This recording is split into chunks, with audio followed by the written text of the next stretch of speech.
Bismillahirrahmanirrahim.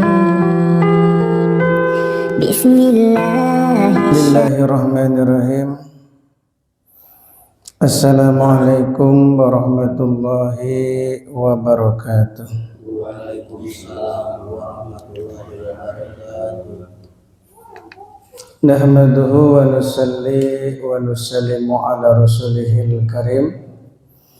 Allahumma la ilma lana illa ma 'allamtana innaka anta 'alamul ghuyub. Rabbi shrah li sadri wa yassir li amri wahlul 'uqdatam min lisani yafqahu qawli. Jamaah salat subuh yang sama-sama dirahmati oleh Allah Subhanahu wa ta'ala. Lagi dan lagi kita senantiasa selalu bersyukur kepada Allah Subhanahu wa ta'ala, di mana Allah Subhanahu wa ta'ala yang Maha Rahman, yang Maha Pengasih, yang Maha Rahim, yang Maha Penyayang, tidak henti-hentinya senantiasa selalu memberikan nikmat kepada kita. Dan nikmat yang Allah berikan kepada kita ini saking banyaknya, jangankan untuk membalas, untuk menghitungnya pun kita tidak akan mampu. Maka hadirin yang dimuliakan oleh Allah Subhanahu wa ta'ala, dan dari semua nikmat-nikmat Allah yang Allah berikan kepada setiap hamba-hambanya, nikmat yang paling besar adalah nikmat iman dan nikmat Islam. Karena nikmat iman dan nikmat Islam inilah insya Allah selama iman ini masih ada di dalam hati kita sampai akhir hayat kita, ini pasti dan pasti akan masuk surga. Amin. Dan orang yang mengerjakan kebaikan sekecil apapun, selama orang itu beriman, ini pasti akan diganjar atau dibalas oleh Allah di akhirat. Namun sebaliknya, walaupun orang itu berbuat baik, ya, membantu anak yatim, para janda-janda tua, bangun masjid yang dibangun gak kehitung, tapi dia bukan orang iman, bukan orang Islam, mardud indallahi ta'ala, ditolak oleh Allah. Ya, tidak ada balasan di akhirat, sama sekali tidak ada balasan. Inilah harganya orang beriman, walaupun cuma menyingkirkan duri di tengah jalan. Kalau orang beriman yang melakukannya itu dapat pahala. Maka hadirin yang dimuliakan oleh Allah Subhanahu wa ta'ala, bahkan ketika orang itu baru masuk Islam, ya, padahal sebelumnya dosa-dosanya itu ibaratnya seluas bumi, setinggi langit. Tapi begitu dia mengucapkan la ilaha illallah Muhammadur Rasulullah, maka semua keburukannya diganti oleh Allah dengan kebaikan. Masya Allah.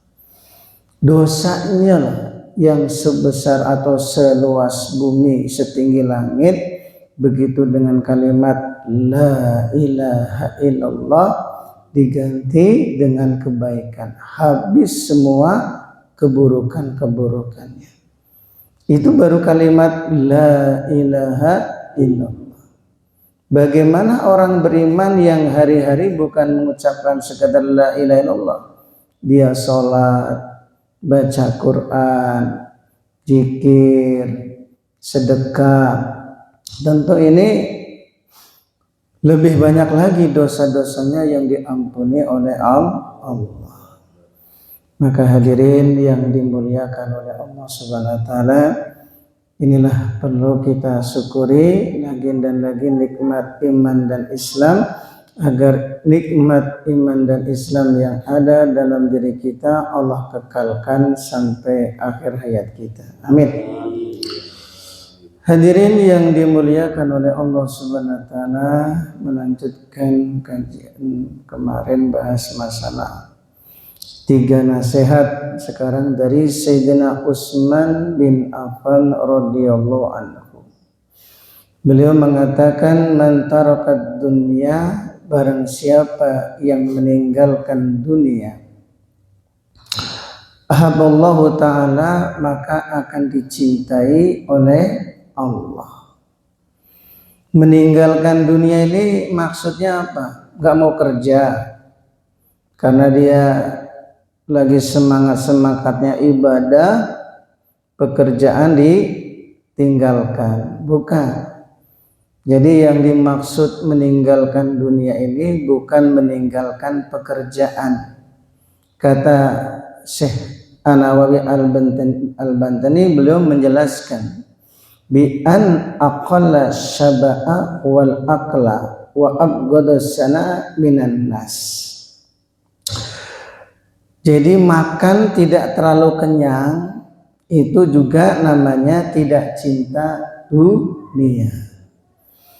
Karena kalau makan masalah tidak terlalu kenyang ini, semua orang ini kan bisa melakukannya, bukan hanya orang yang banyak duit.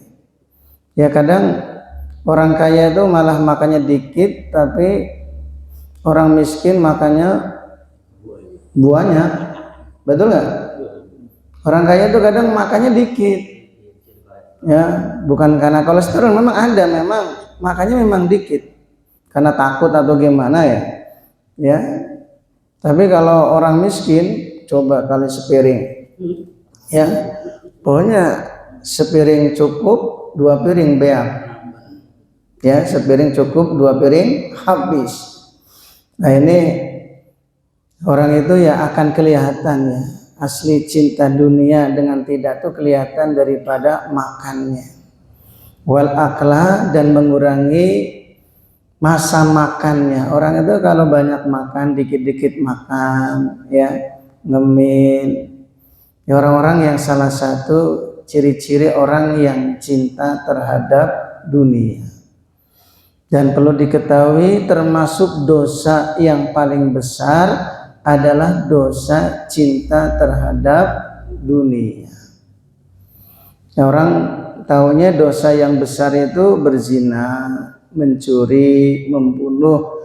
Ya, termasuk dosa yang paling besar adalah cinta dunia. Hubbud dunya rasul khati'ah. Cinta dunia itu sumber daripada dosa. Sekarang coba ya, di kantor orang saling sikut menyikut, tidak peduli itu teman dekat, gara-gara apa? Dunia. Ya, anak tega membunuh orang tuanya gara-gara, saudara membunuh saudaranya gara-gara dunia. Ya, ini awalnya itu daripada cinta dunia. Orang itu ya nggak peduli, entah itu orang tua, saudara, teman dekat, tapi gara-gara cinta dunia tega saling membunuh. Makanya nanti di akhir detik-detik mau dekatnya hari kiamat itu kan ditampakkan Gunung Efrat, ya, gunung emas yang ada di Efrat itu. Jadi gunung emas itu nanti akan tampak. Maka dengan tampaknya gunung emas itu, orang itu akan berebut, saling bunuh membunuh. Yang datang ke sana tuh laki atau perempuan? Laki-laki. Karena terjadinya saling bunuh membunuh gara-gara rebutan emas sebesar gunung, sehingga jumlah laki-laki menjadi berkurang. Disinilah nanti pada detik-detik datangnya hari kiamat, mau dekatnya hari kiamat, Perbandingannya laki dengan perempuan 1:50. Jadi nggak perlu khawatir 1:50. Yang jelek-jeleknya pun laku, yang pesek pun laku. Karena ya wanita itu saking sulitnya mencari laki-laki. Pokoknya nggak peduli mau gendut, mau kurus, mau pesek, mau hitam, yang penting ada rudalnya. Ya, sampai dalam satu hadis ceritakan laki-laki dikejar oleh 40-50 wanita sampai manjat ke pohon. Bayangkan. Ya kalau satu-satu sih mending, ini dikeroyok apa enggak? Leglok. Masya Allah, ditunggu dia sampai turun, tapi enggak turun-turun. Akhirnya karena kebelet nahan kencing, terpaksalah kencing di atas pohon. Air kencingnya itu jadi rebutan. Jadi rebutan kaum wanita. Wah, harum sekali. Padahal itu pesing. Ya banget merindukannya laki-laki, Masya Allah. Yaitu karena berkurangnya jumlah laki-laki dari gara-gara apa? Ya, gara-gara rebutan gunung emas. Masya Allah. Makanya andaikan orang itu menemukan batu berupa emas, ya itu pasti orang tuh ya akan saling mengaku itu emas saya itu. Ya beda dengan sahabat. Kalau sahabat itu ketika beli sebidang tanah dengan sahabat yang lainnya, begitu tanahnya digarap mau ditanami, dicangkul terdahulu, maka ketika nyangkul terlihat ada bongkahan emas. Nah karena sahabat tuh nggak cinta dunia, merasa ini bukan miliknya, karena yang dia beli tanahnya bukan emasnya. Maka diantarlah emas itu kepada si penjual tanah. Si penjual tanah juga orang yang tidak cinta terhadap dunia. Kata si penjual tanah, bukan, emas ini tetap milik kamu karena saya jual tanah dengan segala isinya. Ini contoh ya sahabat yang tidak cinta dengan dunia jadi aman. Akhirnya dua-duanya bertikai. Bertikai bukan karena rebutan emas. Bertikai karena apa? Ya karena nggak mau mengaku itu emas jadi miliknya. Ribut dua-duanya. Akhirnya datang ke hakim minta diadili. Ketika datang ke hakim, hakimnya juga tidak cinta terhadap dunia. Maka hakimnya tuh bijak. Tanya kepada si penjual tanah, kamu punya anak laki-laki? Iya. Tanya kepada si pembeli tanah, kamu punya anak perempuan? Iya. Anak kamu kawinkan dengan anak kamu itu. Nah itu emas itu jadikan sebagai nafkah dalam hidupnya. Masya Allah. Jadi adil. Jadi adil. Coba kalau yang pertama cinta dunia itu ketika gali tanah dapat emas, kira-kira diam-diam nggak? Diam-diam. Wah, ini namanya rezeki nomplok nih, ya. Kalau zaman sekarang diambil negara seperti yang di Sulawesi dapat permata dengan harga berapa miliar itu, pokoknya banyak lah, ya, yaitu jadi milik negara, cuma berangkat ibadah haji aja. Ya, ini kalau zaman sekarang. Tapi kalau dapat emasnya ya masih 1 on ya bisalah kita pakai.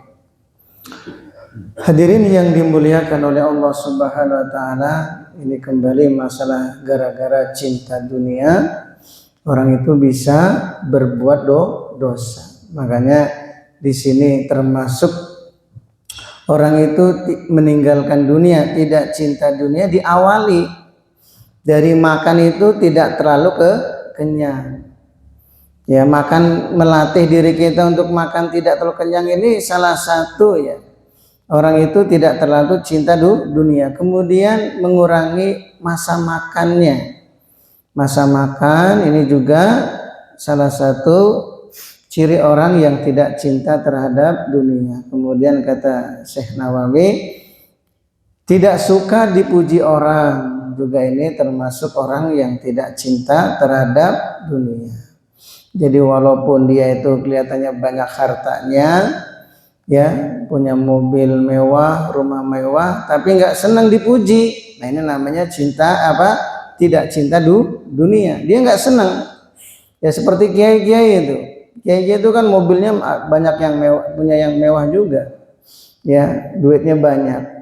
Tapi nggak senang dengan dunia, tidak senang dipuji. Ini termasuk orang yang tidak cinta dunia. Ada orang tuh miskin, ya, tidak punya duit, tapi senang dipuji. Ini namanya cinta dunia. Jadi orang senang dipuji pun nggak mesti banyak harta.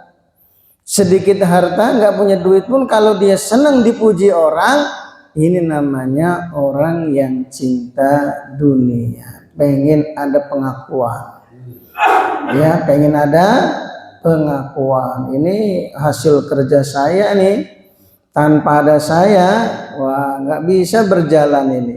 Masya Allah. Ini namanya ingin ada pengakuan, pujian dari orang. Walaupun duitnya dikit, tapi ada ingin pengakuan dari orang, namanya cinta dunia. Dan cinta dunia adalah termasuk dosa yang besar. Li'annahu taraka riya wa tafakhara.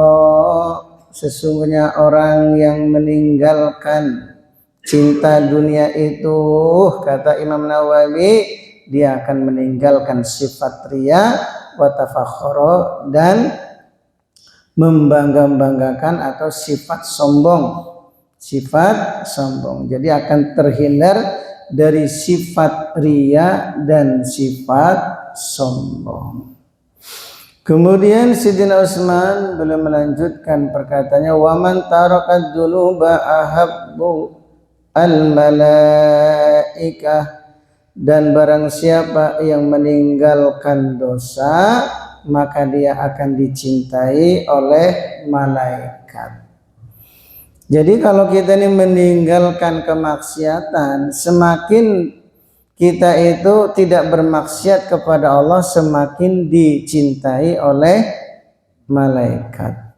Kenapa? Kata Imam Nawawi, li annahu la yud'ibul katabal ladzi yaktubuna sayyi'at.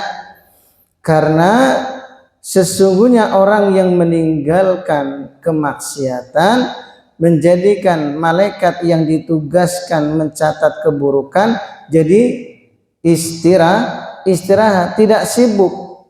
La yud'ibul katabal ladzi la yaktubuna sayyi'at. Jadi petugas malaikat yang mencatat keburukan-keburukan, oleh karena dia itu berhenti dari maksiat, jadi dia nggak jadi sibuk. Karena setiap kemaksiatan sekecil apapun yang dia buat, dalam hitungan jangankan 1 menit, 1 detik, itu ditulis oleh malaikat. Ditulis nih. Nah, ibaratnya taklim, tidur waktu taklim itu dicatat malaikat nggak? Catat. Nah, kalau dia melek dicatat nggak? Catat juga, tapi malaikat kebaikan. Kalau malaikat yang mencatat kebaikan itu malaikat siapa? Raqib. Kalau keburukan, atid. Kalau yang bagian mencatat kebaikan tuh seneng. Yang nggak seneng nih malaikat atid yang mencatat keburukan. Jadi kalau dia mencatat keburukan tuh jadi resah. Wah, ini lagi-lagi dia lagi nih. Dia lagi yang tidur nih. Nah, besok tidur lagi. Masya Allah. Tapi tidurnya orang duduk dalam taklim tetap dihitung kebaikan. Alhamdulillah. Tapi jangan menjadi kebiasaan. Yang nggak boleh itu jadi kebiasaan. Baru assalamualaikum lak. Nah, ini yang nggak boleh. Kalau sesekali itu masih nggak apa-apa. Tapi kalau udah kebiasaan, nah ini yang tidak baik. Nah, ini Ya, kata Imam Nawawi, li'annahu la yut'ibul katabal ladzina yaktubuna sayyi'at. Orang itu meninggalkan maksiat, ya, menjadikan dicintai oleh malaikat, kata Sayyidina Utsman. Maka dijelaskan oleh Imam Nawawi, karena menjadikan malaikat itu jadi tidak bertugas, berhenti istirahat dulu, gara-gara dia tidak bermaksiat kepada Allah. Wa man hasamat tama'anil muslimin ahabullahul muslimun. Kemudian kata Sayyidina Utsman yang ketiga, barang siapa yang mencegah sifat toma dari orang-orang Islam, ahabullahul muslimun, maka dia akan dicintai oleh orang-orang Islam. Salah satu amalan supaya kita dicintai oleh banyak orang, sekali-kali di hati kita jangan ada sifat toma. Apa itu sifat toma? Mengharap supaya dikasih duit oleh orang, berharap supaya dikasih makanan oleh orang. Ketika apa? Ibaratnya ini ya, kita ini ada makan bersama, kemudian lewatlah Pak Nanang, ya seumpama lewat Pak Nanang dehem, ya maksudnya dehem itu apa? Biar orang yang sedang makan itu nawarin Pak Nanang, ayo makan. Nah, dehemnya Pak Nanang itulah, itu namanya toma, berdehem. Ngapain berdehem? Ya dehem aja, memang nggak boleh dehem. Jadi dehemnya itu supaya orang-orang yang sedang makan itu mengajak dia makan. Bisa dipahami ya? Masyaallah. Ini namanya toma. Wa man hasamat toma anil muslimun ahabul muslimun. Maka orang yang meninggalkan sifat toma dari orang-orang Islam, maka akan dicintai oleh orang-orang Islam. Li'annahu la yukaddiru qulubahum. Kata Imam Nawawi, sesungguhnya orang-orang yang meninggalkan sifat tomat ini tidak akan mengotori hatinya. Termasuk hati yang membuat seseorang jadi kotor itu memiliki sifat tomat, yang mengharap agar dikasih duit oleh orang, kemudian mengharap agar dikasih makanan oleh orang. Ketika dia berbicara dengan orang kaya, dia banyak muji-mujinya, Masya Allah, Pak Haji itu orangnya baik, Masya Allah, santun, suka berbagi, Masya Allah, ya. Dia muji-muji itu tujuannya apa? Biar dia juga dikasih duit, namanya toma. Dikasih juga enggak, muji-muji sudah. Ya, makanya kalau kita ini enggak tomak, justru kita ini akan dicintai. Makanya Masya Allah, ini salah satu amalan, ya, amalan hati. Kalau kita ini ingin disenangi banyak orang, jangan sekali-kali mengharap kepada makhluk, minta diberi dari orang.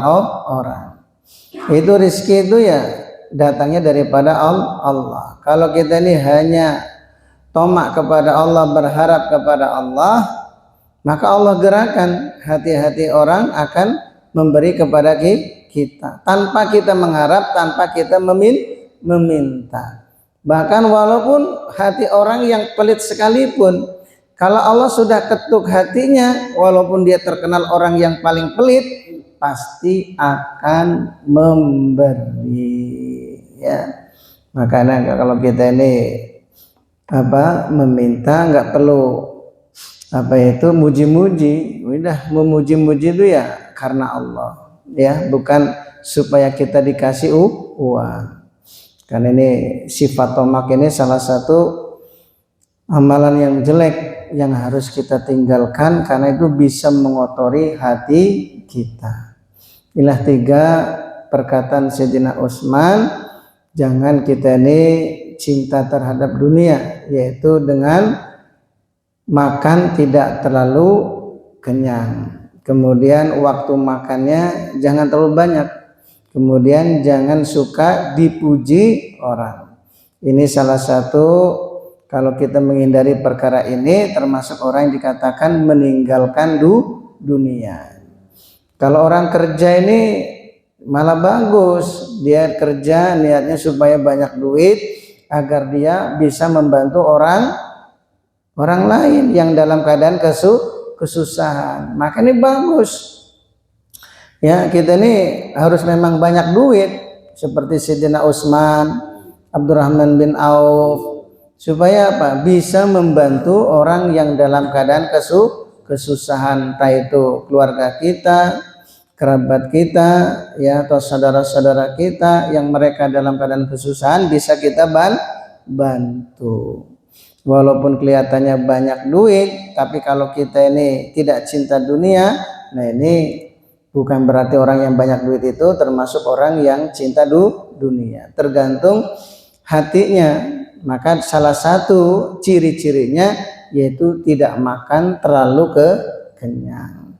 Karena biasanya orang kalau udah makan terlalu kenyang, nah ini biasanya yaitu akan cenderung untuk bermaksiat, akan cenderung untuk berbuat maksiat.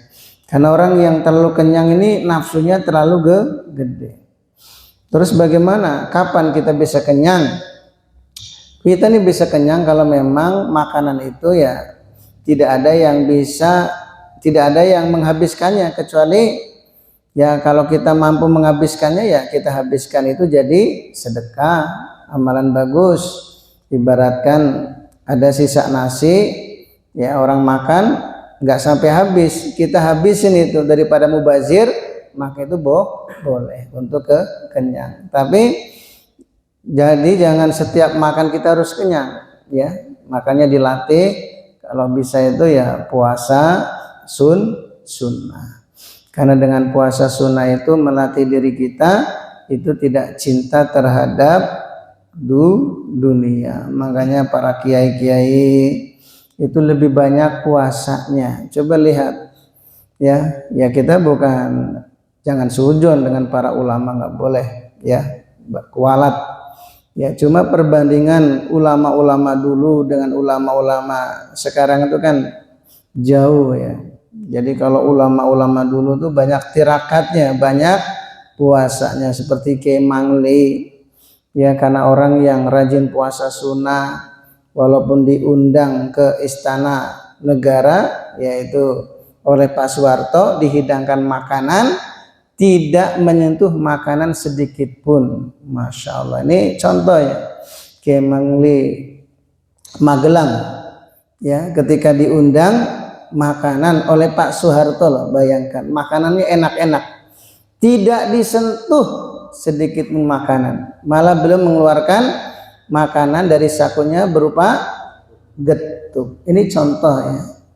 Nah, ulama-ulama yang tidak tomak, tidak cinta dunia, justru malah ditakuti, disegani oleh para pemimpin. Masya Allah, ini satu contoh, ya.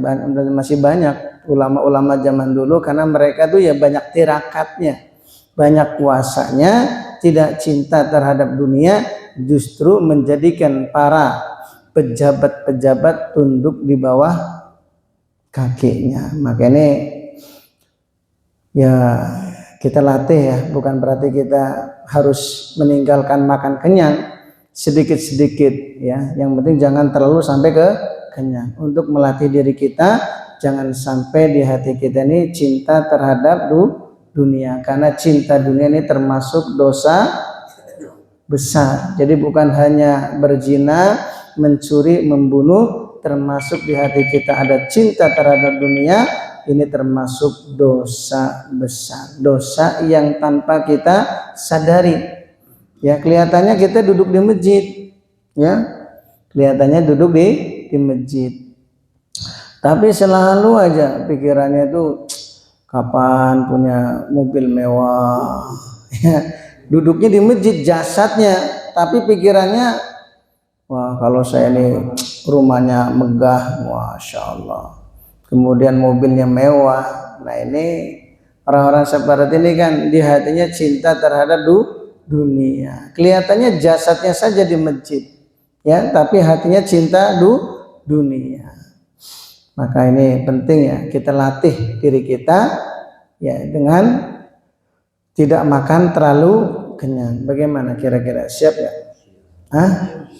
Kurangi masa makannya, Yang ketiga kata Imam Nawawi, jangan senang dipuji orang. Orang yang senang dapat pujian itu salah satu ciri orang yang cinta terhadap dunia. Kalau dipuji kok senang, nah ini gawat nih.